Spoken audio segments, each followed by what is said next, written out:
Bill, thank you for joining us. And, for those of you who don't know Bill, he's one of the few, if not the only, comic book or comic strip artist who does three daily comic strips. He's got the Fastrack, Safe Havens, and Kevin and Kell. It's its own distinction, which I think is really cool. He's got some cool things to share with us.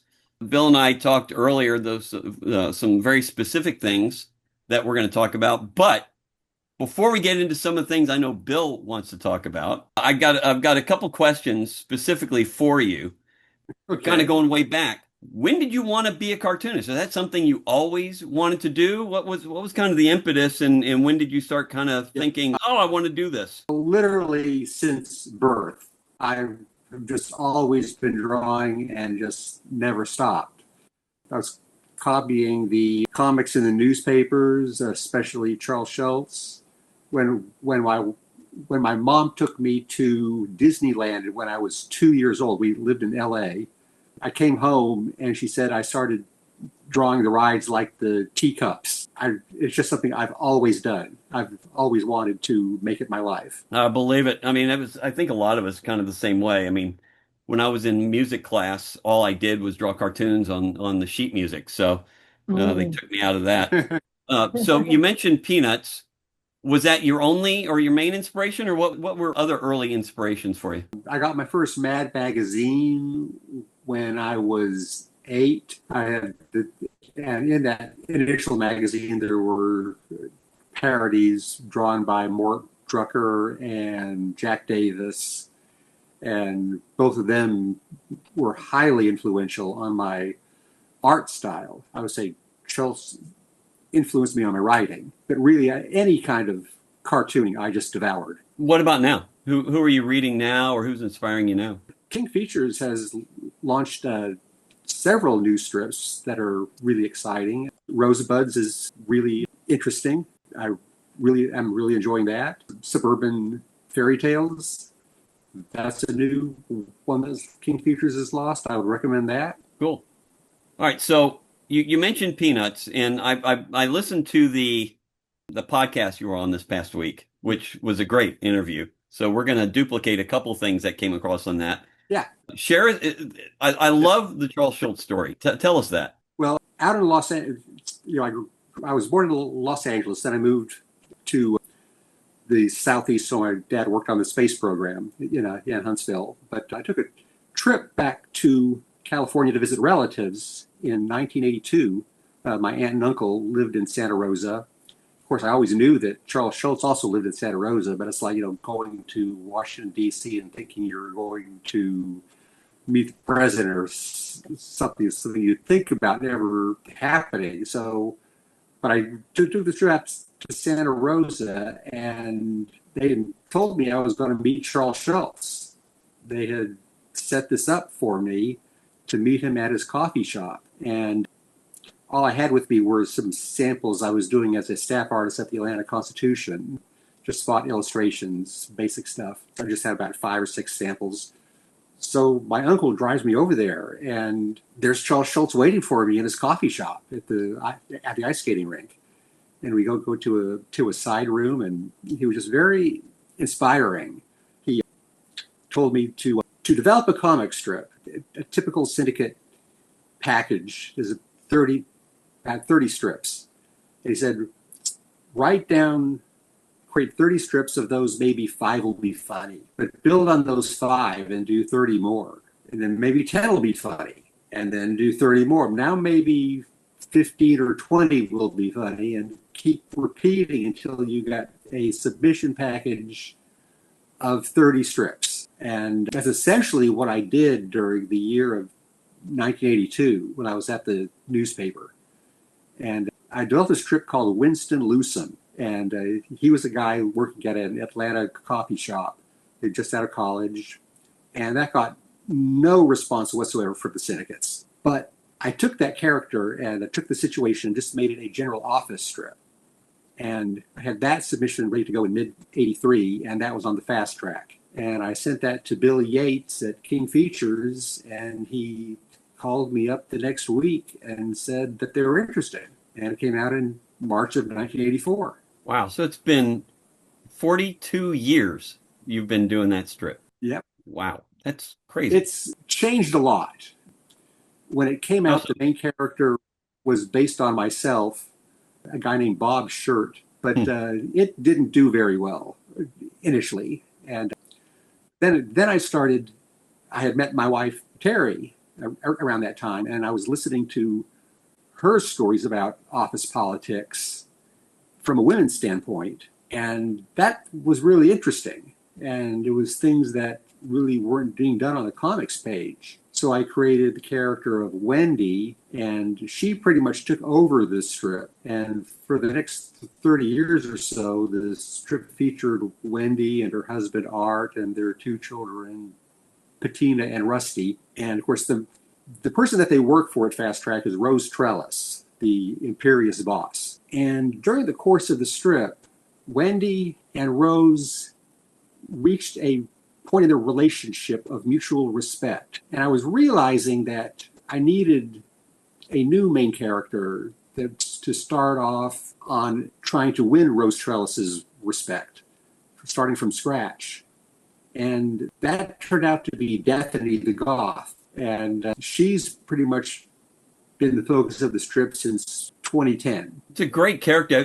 Have you noticed that did the strip either lose and or gain viewers, readers when you added Destiny? That's a lot. Well, I was when I introduced her, I thought, well, I'll just have a few goth jokes and then she'll move on to. But as soon as I started writing her, the idea of the cheerful goth, I just started getting all these gags, and the gags just kept coming. And I work on a 2 month delay, so I had all this material coming, and the audience hadn't seen it yet. But about 2 months after I'd been working on it for about 2 months, the script started appearing in the papers, and I started getting reactions of people just emailing me saying, "I love Destiny." So I knew I was on the right track. Nice. Before we move on to the next one, so Scott was asking, what was the podcast that you were on recently, so people can look it up? Yeah, that's something King Features does regularly, like weekly. Alex Garcia at King Features does these things. I'm pretty much for once a week with one of the King Features cartoonists, and they post them on YouTube. You can go to Comics Kingdom, and they'll have a link to where these all are. They're archived. Great. All right, so before we get into some of the other questions that you and I talked about, so you've described Fast Track. Describe Safe Havens and Kevin and Kell for those who might not know the strips. Well, Safe Havens, I started out in 1988. We had our first child, Chandler, and I had all these infant and family and young children gags that were coming that really didn't fit into an office strip like Fast Track. So I created a strip about a daycare center called Safe Havens, populated by all these precocious children. And that was picked up by the Washington Post Writers Group. And they started it in 1988 and ran it to 1993, but it never did well with that theme. So when my contract with them ran out, I brought it over to King Features and started having the children age in real time. And as the strip went on, the fantasy elements, which were always there, became stronger and stronger until it's now become very much a fantasy strip. Those initial daycare kids are now adults, but one of them, Samantha, has unlocked the genetic code so she can turn anyone into anything. So it's very much a fantasy with mermaids and time travel, and anything can happen with it, and usually does. Kevin and Kell came about in 1995 because I wanted to take advantage of the internet. And what I saw the internet could do is archive strips so that you could tell stories, and readers will have access to the previous strips, which really isn't the case with a newspaper because the previous papers in the recycling bin. But I realized that an online strip, you can tell stories. That is what I really wanted to do, is tell stories that couldn't be told in a newspaper format. And that's how I created Kevin and Kell. Nice. All right. So how many kids? Mark, can I ask a question? Sure. Yeah. What amazes me about you, Bill, is when you talk about three strips, one, anybody would be happy with one strip. You have three, and you have three that are very different. Is there something specific that you know about yourself that you say, this is why I'm able to do that? I just have all these different facets in my head. When Fastrack first started off, I think one of its struggles was that I was trying to put all of these different facets into one strip, and it just didn't work because they were so different. Like I said, having kids in a office strip didn't work. Having fantasy elements in an office strip didn't work either. Nowadays, in Fastrack, the fantasy elements are with the characters' imaginations when they're in cyberspace. So they imagine themselves as their avatars, but they're really just sitting at their computers. So that seems to work. But I did have all these other fantasy impulses that now I can put into safe havens. Nice. All right. So you mentioned your son. How many kids do you have? Two daughters. Okay, two daughters. So one of them you're doing a collaboration with. Tell us Chandler and about that. Haviland. Yeah, that's Haviland. She's our younger daughter, and she and I have collaborated on the Dethany character from Fastrack, but when Dethany was 12 years old. We've done two graphic novels, the first one being Dethany and the Other Clique, and the newest one is Dethany and the Phantom of the Swim Team. They involve Dethany when she was 12, and she has this circle of friends who are made up of all the people who didn't fit into any of the other school cliques.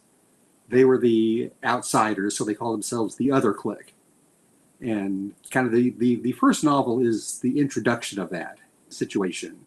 It's a regimented school where, and when a student enrolls in the school, they have to declare what clique they want to belong to, because that determines what a table they sit in the cafeteria. So they're all the outsiders who really didn't fit into one of the regimented cliques. And the first book ends on the last day of school. The second book starts on the first day of summer vacation, so 48 hours later.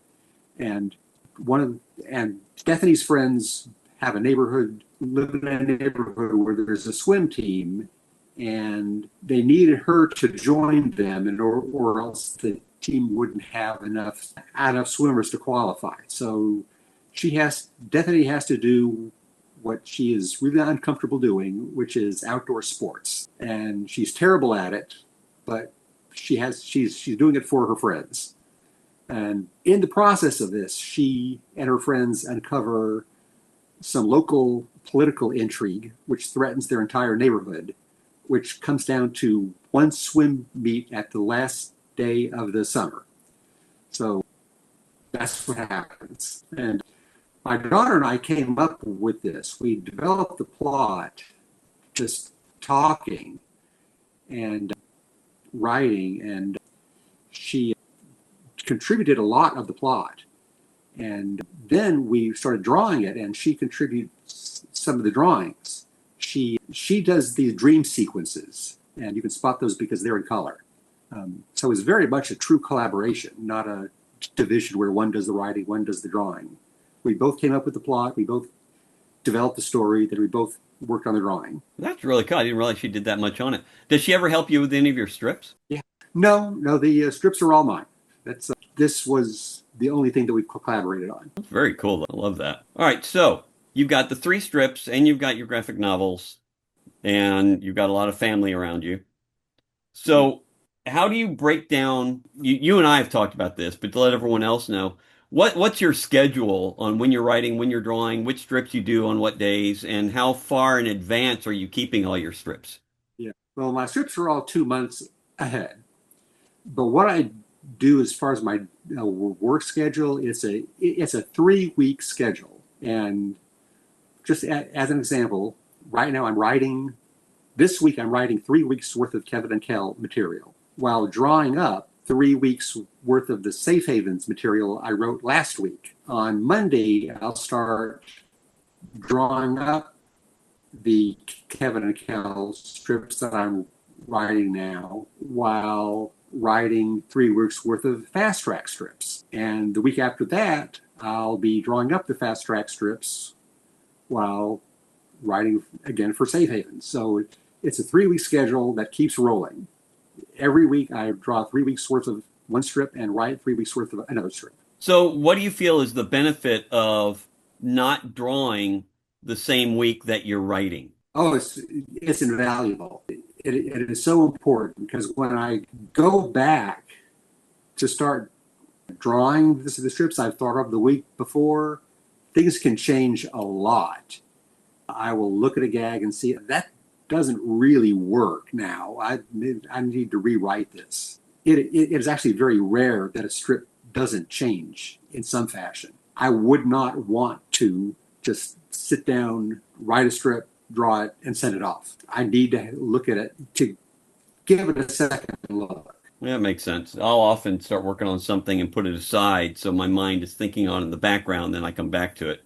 And I think it's a great fresh way of making sure it's as good as it could be. Yeah, exactly. All Yeah. right, so your Yeah. strips are really different, but you've got a crossover you're doing now between two of your strips. Well, how did that come up, and Yes. what the hell are you doing? Well, what Safe Havens and Fastrack are linked in that they both take place within the same city called Havens.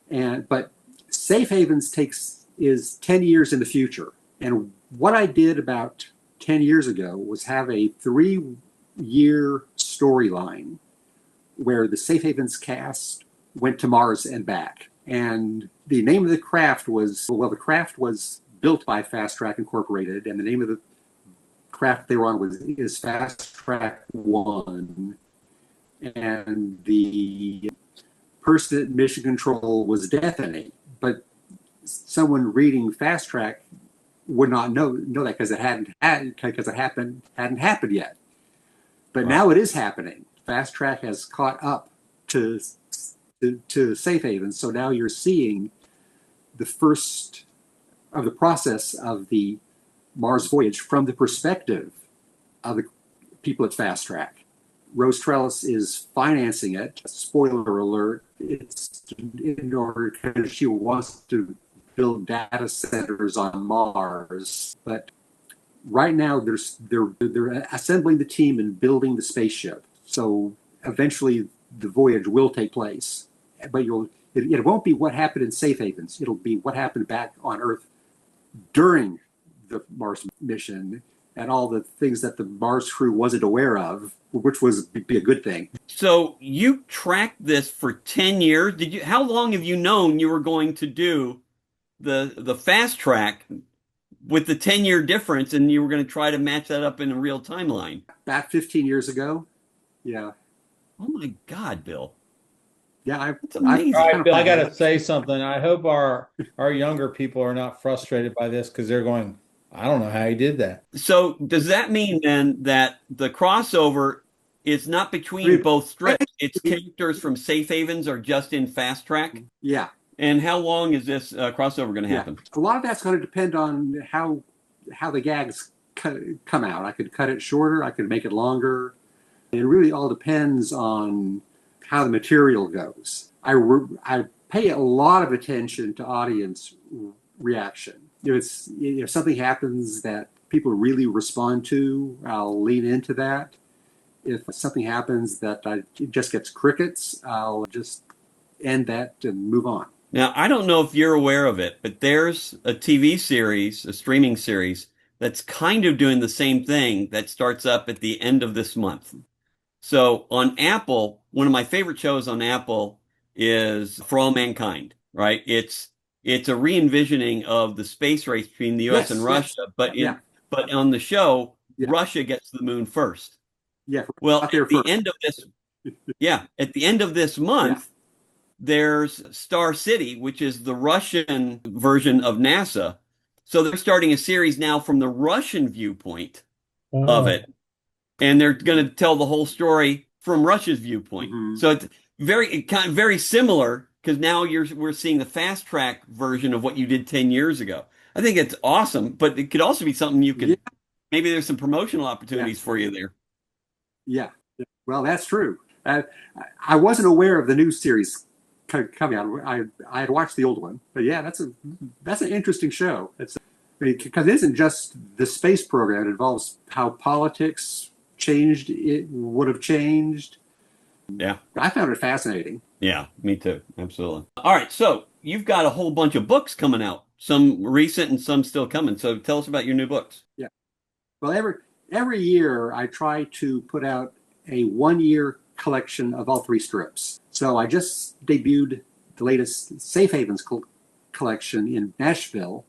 That was the complete Safe Havens year of 2023, and that involved the mermaid civilization that lives in the Earth's waters that has now joined the United Nations as New Atlantis, and the new mermaid queen is one of the Safe Havens cast, Remora. So the new book for Safe Havens is Remora the Mermaid Queen.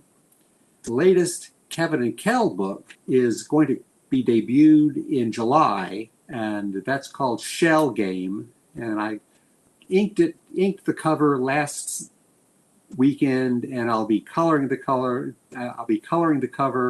on Saturday. Saturdays is when I do special projects. The latest Fastrack collection came out in December, and that was Hybrid Goth, where Bethany is a hybrid employee, sometimes working from home, sometimes working from the office. And I showed her in her imagination as being a hybrid as a centaur. So how you're doing a year's worth. I'm assuming you're not putting every strip from the year. So how many strips per year are you putting in, and how are you figuring out which strips not to include? 365 strips. Oh, you do put them all in. Okay. Every strip. Yeah.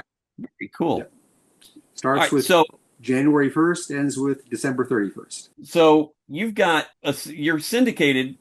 Two of your strips are with syndicates, and one you're self-publishing online. Kevin and Kell. What is the big? Yeah. What distinction does Kevin and Kell have that is really spectacular? Well, that I've never missed a day since September 1995. It's just recently celebrated its 30th anniversary, and I've never missed an update. Now, the way I do that is by working 2 months ahead. But also, it's now the longest running daily webcomic. There were webcomics before Kevin and Kell, but they've all gone by the wayside. Either for whatever reason, they're no longer continuing. So Kevin and Kell is now the longest running webcomic, as far as I know, and I've been making that claim for about 15 years, and no one's challenged me on it. So I assume I'm the guy. That's really impressive. So, all right. So a lot of people and a lot of people on this call are putting their comics on the web. How do you make money from Kevin and Kell on the web? Begging. I did Patreon before Patreon. I'll give credit to David Allen, my publisher at Plan 9, for coming up with what we call the public broadcasting model, where people could support Kevin and Kell at various levels. Like if at the $20 level, you get a button. At the $50 level, you get a button and a print. And the $120 level, you get a button, the print, and a ID card with a caricature that I will draw of you as the species of your choice. And it goes on from there, all up to the $500 level, where you get to be in the strip as a character interacting with Kevin and Kell. So where is it online? Where can people find it and read it? That's kevinandkel.com. Oh, kevinandkel.com. Okay. Kevin and Kell, all one word. And it also shows where you can go to support the strip. So with all of this that you're doing, and I know that you get, like comments posted online, I'm sure people are emailing you or reaching out one way or another. Have you ever gotten ideas for your strips from your fans that you've used? Not directly. Basically, what my fans tell me is whether what I'm doing is working or not. But no direct inspiration. But they let me know what to focus on or what not to focus on. It's very much a two-way street in that respect. So you obviously then read as many of the comments as possible. Yes, yeah, absolutely. And I try to respond to people who write to me directly too. Bill has his AI bot respond to that, Mark. If Number anyone two, could use AI, it would be him. number two, Bill. Yeah. So do you or have you ever worked with other writers or assistants besides your daughter? Well, as far as assistants, I have Terrence and Isabel Marks, who are a husband and wife team who do the coloring of Kevin and Kell. They have some really interesting strips in their own right. And at the bottom of the page at kevinandkel.com, I have links to them. They're very talented people themselves, and I really like the work they do with coloring Kevin and Kell. Coloring is my Achilles heel. It's the one thing that I've always struggled with. And so Terrence and Isabel have gone a long way in creating the color palette of the strip, and I'm thankful for them. Why do you struggle with color? Do you just not, or are you slow? Don't you like it? Or are you like me and you're partially colorblind? I'm not colorblind. I'm just don't have a touch for it. It's just something that I struggle with. There are web comics that I love that the colors just are astounding, and I'm just not that person. But I really like what Terrence and Isabel have done to make the colors in Kevin and Kell pleasing. Well, I know because I've always struggled with for working working with in black color. and white. Yeah. Well, and I do too. But I also prefer reading black and white. Like the old Bernie Wrightson. I prefer the black and white rather than color. What are your feeling? Do you prefer looking at black and white, or do you prefer looking at color? I see the importance of color in inviting the readership in. I see how it's valuable. If you look at Kevin and Kell before the year 2000, it's all in black and white. Terrence Isabel started in 2000. It's very different. I like how it looks when they do it. Let me put it this way. So, are you working on paper or are you drawing digitally? Paper, yeah. So talk about your process. Do you sketch and then ink and paper, and then hold on, I can show you. See, here's what my pencils look like. Okay, yeah. Okay, that'll put a sheet of tracing paper on top of that. Yeah. Okay. All right, so you sketch it on, and then what do? You light box it? Okay, I've just done. This is tracing paper. I put over the strips, so I just because it's tracing paper. I don't need a light box. But after we're done here, I'll go back to inking these and with again pen and ink, and then I'll scan it into Photoshop. So, Bill, related to that, I mean, this is a massive amount of your work. Do you sell much of it, of the originals? And if not, where do you store it? Under my table. That's where it's stored. I mentioned the Patron 1995 system. Yeah. I mentioned the Patron system. If you're at the top 2 levels, you get an original strip of your choice. Nice. So it's part of the Patron goodies that I send out. And that's one of the reasons that I still do ink and paper, because if I did it all digitally, I'd have nothing to give to the readers. Do you sell your originals too? If anyone asks, yes, but that's been a long time since anyone's asked. I'll bet if you had a few with you at some of the shows you go to, they would want to buy some of the originals. If they see it, they'd want to buy it. Agree. I might take some to Dragon Con this year. I think you should. Absolutely. Some of the, like, I know Saviuk, he's got that portfolio. So as the people turn the page of the portfolio, they can see it. It protects the artwork, but people are able to buy it. He crushes it. Yeah. All right. Yeah. So we've got a number of people. So this is the time for any of you that have questions for one of the most prolific cartoonists out there. What have you got you want to ask him? Is there a project that you've had in the back of your mind? You handle so much, but is there some other project or story or idea that you haven't developed yet that you think you might develop? Something else? I mean, so that's my question. I couldn't hear the question. Oh, do you have these so much going on, but is there some project you've always wanted to tackle that you haven't gotten to yet that we might see in the future? The graphic novels were the one thing that I would want to do, and it was with my daughter's collaboration that I was able to do them. Cool. Also, Bill hasn't mowed his grass since So 1995. we don't know if we're going to do a third. Now, where are Oh, you I didn't selling hear your that. graphic novels? Can you repeat that? Where are you selling your graphic novels? That's through Hermes Press. There's a link to them on at it's the BillHolbrookStore.com, where Bill Holbrook Store is all one word, Cool. and it has the graphic novels in the Fastrack section. Anyone else have any questions for Bill? I got one. Hey, Bill. So with the three strips that you have, right? Like, because it sounds like you've been working on them for quite some time. How are you diversifying their output to reach a larger audience, right? So, because I've seen things where people have Go Comics, right, with the online store, so they put those up digitally, as well as using KDP through Amazon, right? So, how are you diversifying your outreach to extend your comics outside of King Syndicate? Well, the thing is that King owns the copyright of both Fast Track and Safe Havens.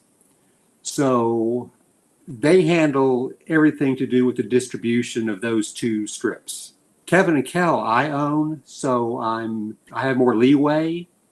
I have the Kevin and Kell website, which is where the strip appears, and I've arranged for King Features to distribute Kevin and Kell strips from 6 years before, so it doesn't compete with my new strips. And I'm also investigating other outlets, like I've thought of maybe putting them on Substack. I'm investigating that, seeing if that's something I want to do. But for now, the Kevin and Kell website is where to see the current strips. You know, Uh, Chatfield does a lot with that service. So if you haven't, he actually he's part of a series of webinars that talks about using it, and he makes a lot of money from it. So you might want to talk with him. He might have some good suggestions for you too. Yeah. So I hope so to see you in Bill, Columbus. yeah, we will see him. I just saw him a couple days ago in New York, and I know he'll be there. So since two of your strips are with King, the big overlord syndicate, what are some of the best and or worst notes or suggestions you've gotten from the syndicate? Basically, the best is that they allow me to go my own way. If something happens, like when I introduced Destiny, they gave me permission to let her take over the strip. And I'm enormously thankful that they allowed me to do that they didn't balk and say, no, you have to keep the strip in stasis. And it helped the strip in terms of expanding its audience. So there was a win-win for both of us. So I'm extremely grateful for the leeway that they've given me. That's something I've always been grateful for. There's got to be a negative or a really bad note you've gotten at some point. I'll leave it at that. So Destiny to me really seems like a character that can be merchandised. It has or does King do anything with any kind of merchandising on her?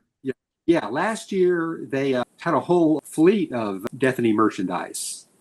There was a Destiny, it was all around Halloween figures. There was a Halloween Destiny scented candle, a Destiny Halloween flag to put on your front door. Oh, and Destiny socks. There was with a Halloween theme with Destiny standing on a jack-o'-lantern as the socks go up your leg. But yeah, they have really been. And a Destiny wall calendar. Nice. Forgot about that. That we came out with that in December of last year. It had 12 Ownership, how much, for each.